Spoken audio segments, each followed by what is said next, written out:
What's up, y'all? This is Brandon from K-Series Parts here, and today we're going to be introducing the all-iconic beverage-inspired Civic with the homie Mark Romero here. How you been, Mark? Good, how you doing? Good, man, good. So let's go ahead and get into it. Tell me about this car. Okay, so I bought it about 3 years ago.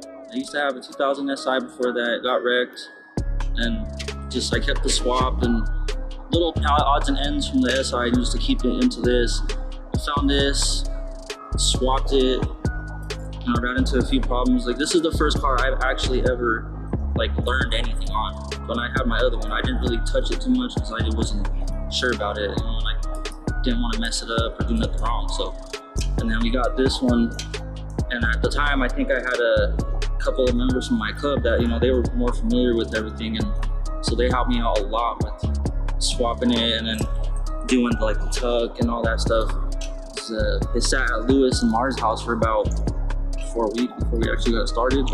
Yeah, because my genius idea was to put my alarm from the SI in this one, but I didn't know the differences between the 90s, or 96, 98, and into 2099, Bruh. So took off the dash and everything, it didn't work. Yeah. And then we put it back together and something didn't get plugged in, and it sat there for a while, and then ironically, Ponchi, he's the one that figured out what was wrong with it. There was something that wasn't plugged in, and it was just simple. We got it done, and then I just went from there.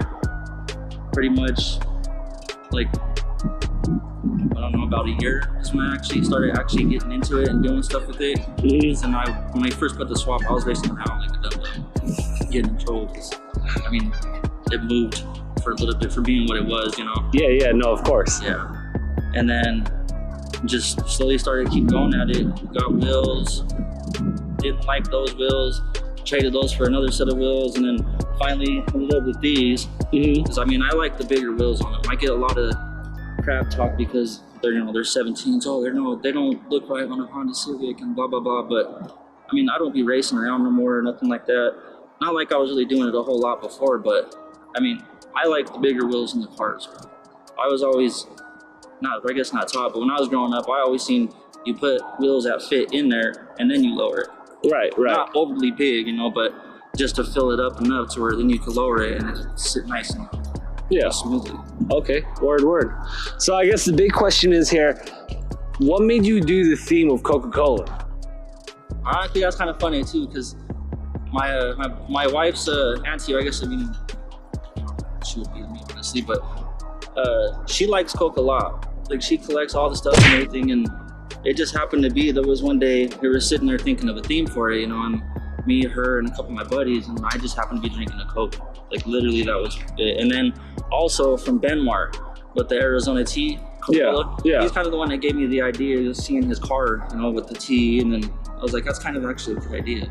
So I kind of took a little bit of idea from him with that, and then just went with it. But it wasn't really fully decided until we actually started doing some of the interior pieces. I think the first pieces I did was the shift knob, and I want to say the door panels, and then that's when I kind of decided, okay, I'm gonna keep going with this.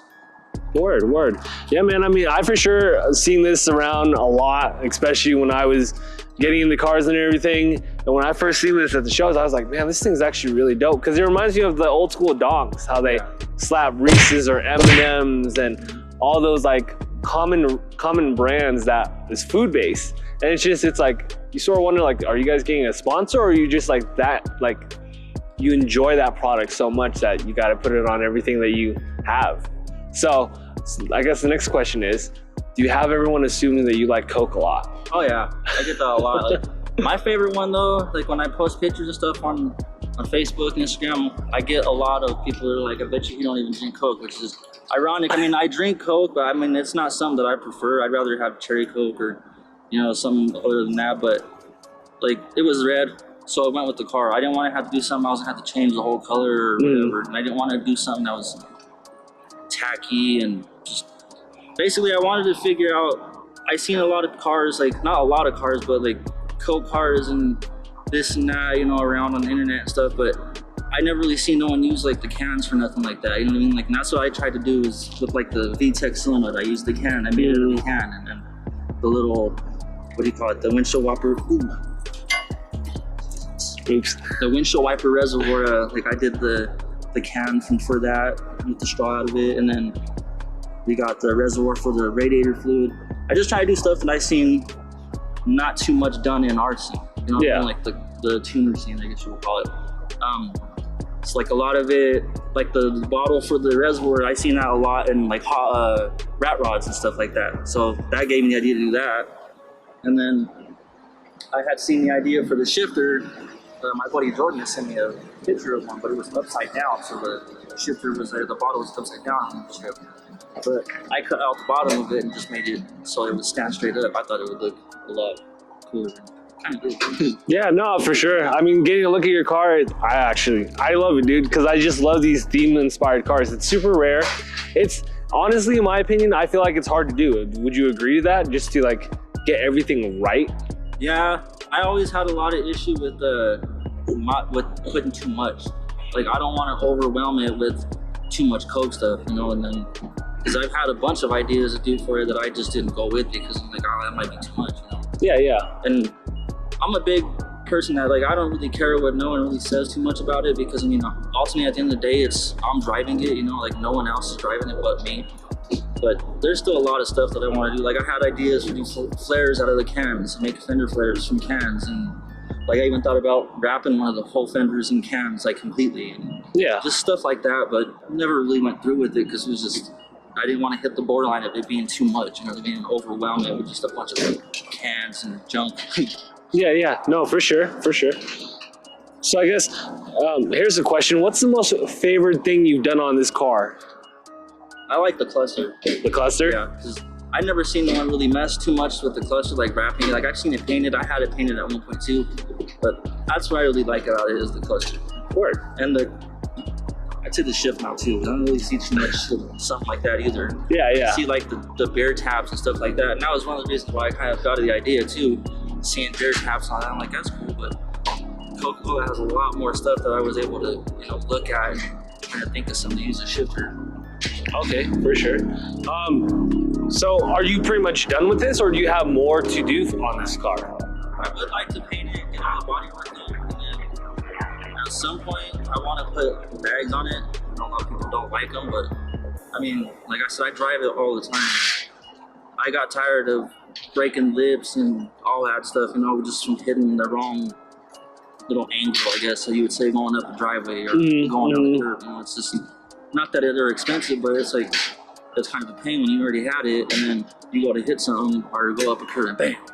You know, I'm not about that, all that scraping around everywhere and stuff. Like, it's cool, but I don't like rebuying the parts over and over. No, I feel you, especially having to get like another lip when it's like the 4th time it's broken. Yeah, like that. The front lip, or the splitter that I had, the first one I had, I broke that thing like 3 times.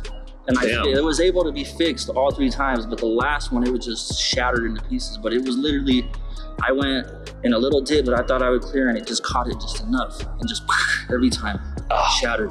Dude, that's horrible. And it's sort of funny because one of my boys had a low scoop, and how he did his lip was he actually grabbed the underside of the garage lip cover thing, and he pretty much riveted around the bumper. And that was like a perfect lip for him, and it worked. And it was funny because you see him hit it, and all these kids are like, it's gonna break, and then you see it just fold. So that was like a cheap lip for him that always saved him a lot. I guess now my real question is, if you met a kid who saw your car and was just in love with it, and he asked you, what does it take to get into cars? What would you tell him? I mean, you just gotta have drive for it, honestly. That's what it really comes down to, because you look at it from every angle, like in the car scene, like in general, you're gonna have people that talk about it, you're gonna have people that like it, you're gonna have people that don't like it, you're gonna have people just criticize you for everything you're gonna do about it. Like I said before, like ultimately it's your car, you know, and if it's something that you wanna do, then keep doing. You just gotta just keep pushing yourself and don't take everybody's criticism to the heart, you know? Everybody has their word, everybody has their opinions, but it's your car, you know? Like, it's a fun thing to do if you really want to get into it, but it also could be a pain. Always having to fix something or having something break, or, you know, I constantly carry tools with me just because I don't know if something's gonna break or if just anything, you know? just it's always a pain in the butt. No, I feel you. I feel you. Well, word. Thank you again for coming in, Mark. And shoot, man, I hope to see you more at car shows. I dropped this again. You're good. It'd be happening a lot. Peace out, y'all.